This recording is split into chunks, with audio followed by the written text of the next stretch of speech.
Hi, this is Brian Forrester of Hidden Inca Tours, and today a very special experience to share with you. As is documented in my new book, Lost Ancient Technology of Egypt, Volume 2.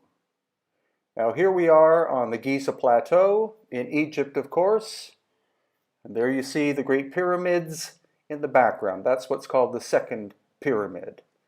Where we're going today is what is called the Osiris Shaft. And this has not been opened for decades, if not hundreds of years, to the general public. But thanks to the new Minister of Supreme Antiquities, it's open if you want to literally rent the space for 2 hours. Now, it's not open to the general public. It requires a special permission and fee. And that special permission or fee costs between $2,000 and $3,000 for a 2-hour period. But we decided to do that for our guests, and we will do this every year on our tour from now on. So this is our group lining up. The door has been unlocked, and so gradually we're going to start moving in. So this is the uppermost level, which is in the bedrock itself. And here comes Jason, who was in our group in March 2018, clearly thrilled at what he saw. And now we move in. Again, this is the surface level, which is in the bedrock itself. And now we look down to the second level. Now, I'm not going to tell you immediately how many levels there are. This is all part of the incredible experience of this space that has only been open since, I believe, November 2017. Now, this is down in the second level. You can see it's quite small. Nothing too incredible to look at in this space, except the fact that, again, it's cut in the bedrock.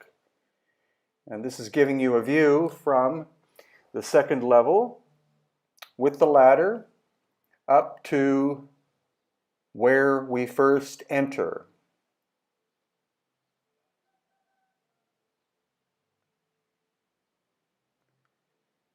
So this is about 12 of us out of a total of 30 getting ready to go down into the next level. But of course, because of the nature of the space, only a certain number could go down at a time.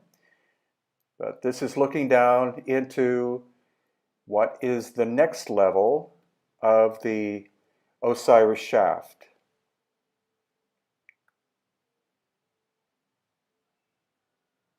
Again, cut into the bedrock. This could not have been done with hand tools during the dynastic period, with bronze chisels, etc.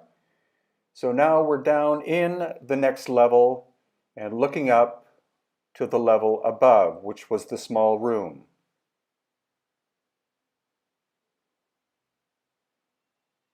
You can see the ladder on the right is very rickety, but a newer one was installed, which is on the left-hand side, and it is quite a safe experience to go down.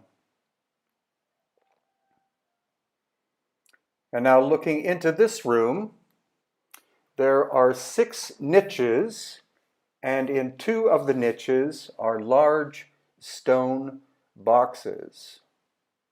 You can see the tool marks here in the wall. The lighting isn't that great, so flashlights, of course, were required. And then, again, this is one of these stone boxes you can see on the left. Very mysterious.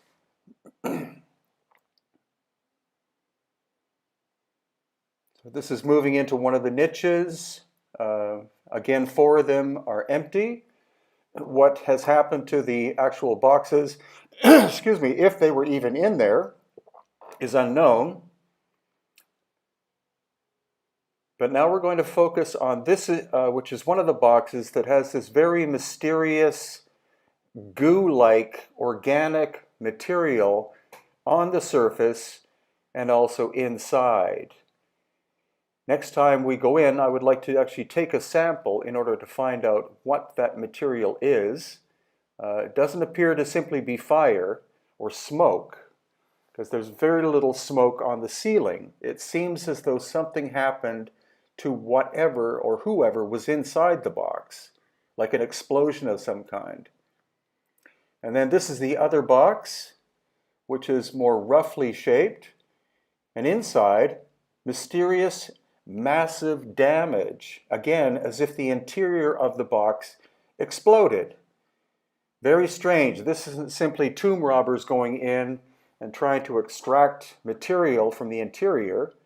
There's some kind of chemical process went in here which is very weird. So again, looking up the ceiling, there are bits of splat, but not what I would call smoke or carbon material from a flame. Some other kind of strange phenomenon occurred here. And this box, supposedly the material is not granite, it's not basalt, it's not syenite, it's not diorite. It's a stone that is not found in Egypt. So weighing in at a minimum of 30 tons, where did this stone come from? How was it shaped? And how was it brought down the shaft system into this niche? Here again you can see the tool marks, very similar, almost scraping like tool marks. And then we're looking down into what will be the actual bottom level of the Osiris shaft. This is Yusuf Awiyan, who was one of our guides.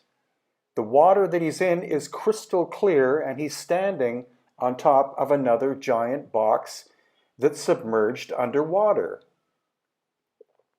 So we are presently 200 feet minimum underground in the Osiris shaft.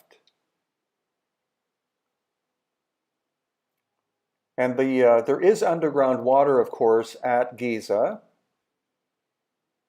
but this water is crystal clear. So where exactly did it come from? And was it intended that this water be in there and be part of whatever process this structure originally performed? Because they call it a symbolic tomb, which is a really cheap way of saying we don't understand what this was made for, who made it, and when it was made. It's clearly megalithic, and thus it's likely at least 12,000 years old and was found by the dynastic Egyptians. They did not construct this, because this possibly could be beyond 21st century technology that was involved, which we see also at other places in ancient Egypt. The clear signs of lost ancient high technology that was present long before the time of the pharaonic people. I believe the stone is called dacite. I might be wrong. That would be D-A-C-I-T-E. Interestingly, inside this niche is a recessed area where a human-sized sarcophagus could have once been. That could have been an actual dynastic burial, but the other two boxes and the ones submerged underwater were beyond the technological capability of the dynastic Egyptians, and thus has to be much, much older.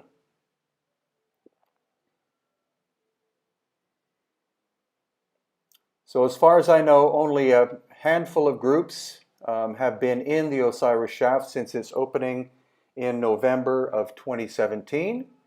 You can rent the space if you want. Minimum cost is $2,000 US, but that is what we do on each of our yearly tours, usually in March or April. We do very special things for our guests. We get access to other places which are very, very difficult for the common traveler or tourist to get to see, but that's why we like to believe that our tours are very special. And that's why there is a definite focus, not so much on the dynastic people, though that is covered, but more on lost ancient high technology and trying to unravel who did this work, when this work was done, why it was done, And of course, you can learn more about this under tours on my website at hiddenincatours.com. So we did have a full 2 hours. Here's Yusuf climbing back out of the water again.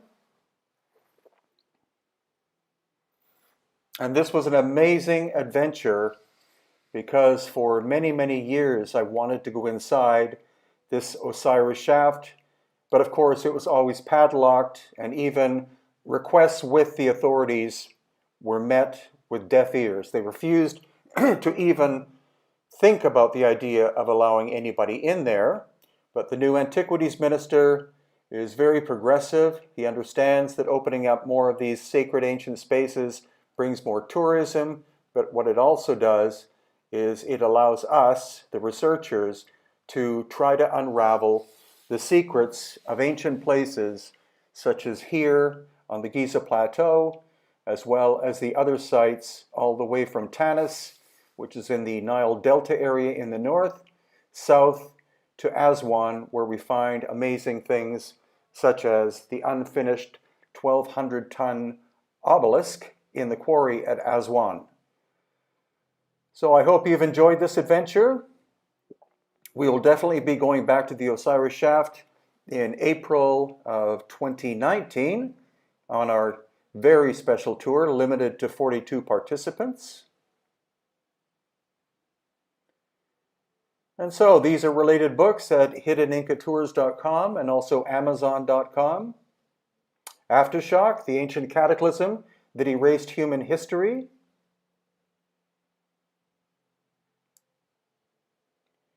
Lost Ancient Technology of Egypt.